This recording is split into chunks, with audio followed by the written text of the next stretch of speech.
Hi friends, welcome back to our food series. ఈరోజైతే నా another favourite అయిన chicken pulao ఎలా చేసుకుందాము చూసేద్దామా.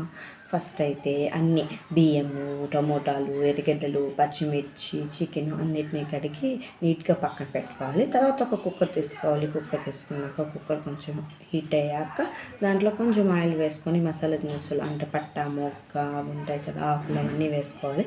వేసుకున్నాక ఆనియన్స్ వేసుకొని బాగా కలపాలి. బాగా కలిపాక అవి కొంచెం వేగుతాయి కదా, వేగాక దాంట్లో అల్లం వెల్లుల్లి పేస్ట్ వేసుకొని బాగా పచ్చివాసన పోయేదాకా కలుపుకోవాలి. కలుపుకున్నాక టమాటాలు వేసి బాగా కలుపుకోవాలి. తర్వాత చికెన్ పక్కన పెట్టుకున్నాం కదా కడిగి, ఆ చికెన్ ఎత్తి దాంట్లోనే వేసుకోవాలి. దాంట్లో ఉప్పు, కారం, పసుపు, ధనియాల పొడి, గరం మసాలా, చికెన్ మసాలా వేసుకొని బాగా కలుపుకోవాలి. కలుపుకున్నాక అది కొంచెం మూత పెట్టి పక్కన పెట్టాలి. ఎందుకంటే కొంచెం చికెన్ ఉడకాలి కాబట్టి. చికెన్ ఉడికాక దాంట్లోనే రైస్ మనం ముందుగా నానబెట్టుకున్న బియ్యాన్ని అయితే దాంట్లో వేసుకోవాలి. వేసుకున్నాక గ్లాస్కి 1.5 గ్లాస్ చొప్పున వాటర్ వేసుకొని బాగా ఒకసారి కలుపుకోవాలి. నేను ముందు కొత్తిమీర, పుదీనా వేయడం మర్చిపోయాను కాబట్టి ఇప్పుడైతే వేస్తున్నాను.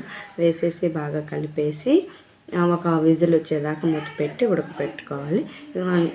కొంచెం గాలిపోయాక తీసుకొని తింటే సూపర్ ఉంటుంది. నేనే చేశాను కాబట్టి టేస్ట్ చెప్తున్నాను. కొంచెం ఉప్పు తక్కువ కానీ టేస్ట్ మాత్రం చాలా బాగుంది. నెక్స్ట్ ఫుడ్ సిరీస్తో మళ్ళీ కలుద్దాం. బాయ్.